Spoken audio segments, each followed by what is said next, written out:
Sixers nagdesisyon na kay Joel Embiid. Boston Celtics bumabalik na sa dati. May bagong nickname si Tatum. At Warriors may ilalakas pa. Naglaro na ng 5-on-5 si Kuminga. Ngunit bago ang lahat, kung gusto nyo ng pangmatagalang basketball shoes, New Curry 12, mabibili lamang sa halagang 3,100. I-click lamang ang link sa comment section. Gusto ng Sixers na magbawas ng timbang si Joel Embiid at determinado ang team ng NBA na maging mahigpit at itigil ang pag-aalaga sa kanilang 213 million superstar. Nakikita ng Philadelphia na tapusin na lang si Embiid sa natitirang bahagi ng season at mas gusto nilang magpa-opera agad siya kung kinakailangan talaga niyang sumailalim sa operasyon. Kasalukuyang nasa 4 years si Embiid, $213 million contract. Ngunit sa edad na 30, nararapat pa siyang makatanggap ng karagdagang $192 million from 2026 until 2028. Ngunit hindi siya nakalaro ngayong Martes laban sa Chicago Bulls matapos umanong sumailalim sa bagong pagsusuri sa kanyang na-injury na kaliwang tuhod. Nakaliwang tuhod, ang 7 beses na All-Star na di umano'y tinuligsa ni Tyrese Maxey noong nakaraang Nobyembre ay nakapaglaro lamang sa 19 sa 56 na laro ng Sixers ngayong season. Sa pagkatalo nila laban sa Brooklyn Nets noong Linggo, nahulog si Embiid sa sahig matapos niyang mabitawan ang bola sa huling bahagi ng ikatlong quarter at hindi na siya naglaro sa ika-4 na quarter. Namamaga ang kanyang tuhod matapos ang laro. Ang 2022-23 MVP ay sumailalim sa operasyon para sa meniscus tear noong February 2024 at nakapaglaro lamang siya sa 39 na laro noong nakaraang season. Inamin ni Embiid na maaaring kailanganin niyang magpahinga ng mas matagal para gumaling ang kanyang injury at nauunawaan ng dailymail.com na maaaring hindi na siya makapaglaro sa natitirang bahagi ng 2024-25 campaign. Binabayaran siya ng napakalaking halaga sa mga susunod na taon at matagal na siyang pinapalambot. Gusto ng koponan na magbago ang lahat at hihilingin sa kanya na magpagaling at maging malusog, sabi ng isang mapagkakatiwalaang pinagkukunan. Nais din nilang magbawas siya ng timbang at maging mas fit dahil kapag mas magaan siya, makabubuti ito para sa kanyang mga binti at tuhod. Dagdag pa ng pinagkukunan. Ngayon, ang Sixers ay nakahandang ipahinto si Joel para sa natitirang bahagi ng season. Napakasama ng kanilang record at wala silang malinaw na landas patungo sa titulo ngayong taon. Kaya ang pagpapagaling sa kanya ay isang pangangailangan, ani ng pinagkukunan. Kung kailangan niyang sumailalim sa operasyon, gusto ng team na agad itong isagawa para maging handa siya sa susunod na taon. Kaya ang desisyon na hindi na siya lalaro ay gagawin sa susunod na linggo. Iyon ang gusto nilang gawin.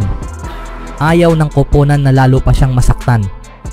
Isa na itong proseso ng pag-aayos ng schedule ngayon na kailangan nilang pagplanuhan kung kailan siya ipapahinto. Masasabi ng iba, lahat na ito ay mga papeles lamang hanggang sa hindi maiiwasan. Ang Sixers ay kasalukuyang nasa ika-12 pwesto sa Eastern Conference. May 1.5 laro ang pagitan nila sa ika-10 pwesto na siyang huling pwesto para sa play-in tournament upang subukang makapasok sa playoffs.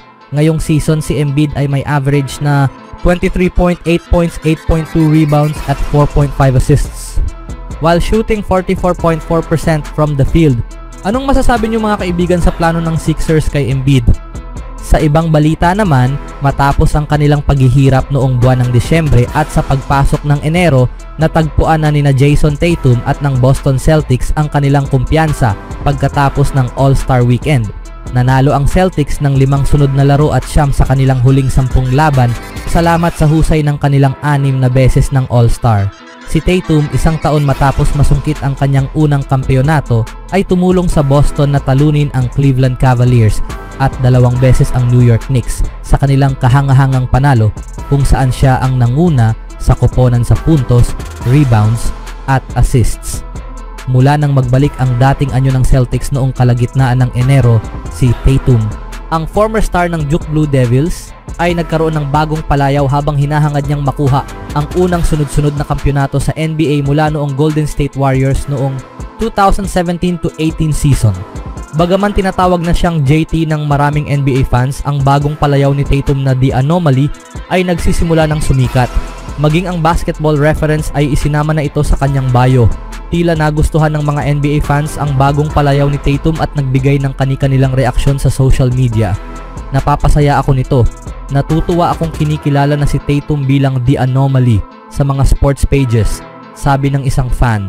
Tatum nicknamed The Anomaly sa Wikipedia. Ayon sa isa pa, ang pagtawag kay Jason Tatum bilang The Anomaly ay isa sa mga pinaka-nakakatawang bagay na lumabas sa NBA Twitter. Isinulat ng isa pang fan, Jason The Anomaly Tatum nagpakitang gilas ngayong gabi. Komento ng isa pa, kung si Jason Tatum ay hindi lang ang pinakamahusay na two-way 3-level scoring point forward sa NBA, siya lang ang ganun. Yan ang tunay na anomalya, ayon sa isa pang tagahanga. Ang kaibigan ko, tinatawag na niyang The Anomaly si Tatum. Dagdag pa ng isa. Ang susunod na laban ng Boston ay isang 2 labang road trip simula sa Toronto Raptors sa Miyerkules at magtatapos sa Detroit Pistons sa Huwebes. Anong masasabi niyo ngayon mga kaibigan? Magtuloy-tuloy na kaya ang Celtics? Sa sumunod na balita naman, hindi na maaaring maging mas maganda pa ang atmosfera sa paligid ng Golden State Warriors mula nang makuha nila si Jimmy Butler bago ang NBA trade deadline ngayong taon. Nanalo sila sa 5 sa kanilang huling 6 na laro matapos isagawa ang malaking multi-team trade na nagdala sa kanila ng superstar wing na tila nagbago ng kanilang kapalaran sa isang iglap. At ngayon, ang biglang naging malakas na koponan ay malapit ng maging mas matatag pa. Sa isang media briefing bago ang panalo ng Warriors laban sa Dallas Mavericks, ibinunyag ni head coach Steve Kerr na malapit nang bumalik si Jonathan Kuminga. Ang batang forward ay hindi nakapaglaro mula noong Enero 5 dahil sa isang malubhang right ankle sprain, ngunit tila patuloy siyang umuusad sa kanyang recovery. Nag-aapoy na Warriors, mas titibay pa sa nalalapit na pagbabalik ni Jonathan Kuminga. Sinabi ni Kerr sa mga reporters na si Kuminga ay nagkaroon ng isang magandang scrimmage sa kanyang unang 5-on-5 activity mula nang siya ay ma-injury. Isang positibong hakbang ito patungo sa kanyang pagbabalik at isang mahalagang pag-unlad na nagpapahiwatig na malapit na siyang makalaro muli. Gayunpaman, kinumpirma ni Kerr na hindi pa rin lalaro si Kuminga sa nalalapit na home game ng Warriors laban sa Charlotte Hornets. Ngunit binuksan niya ang posibilidad na maaaring makapaglaro si Kuminga sa isa sa susunod na 5 road games ng koponan. Ayon kay Kerr, si Kuminga ay muling susuriin matapos ang laban ng Warriors kontra Charlotte. Ibig sabihin may tsansa siyang makabalik sa laro bago matapos ang Pebrero, isang malaking balita para sa Golden State.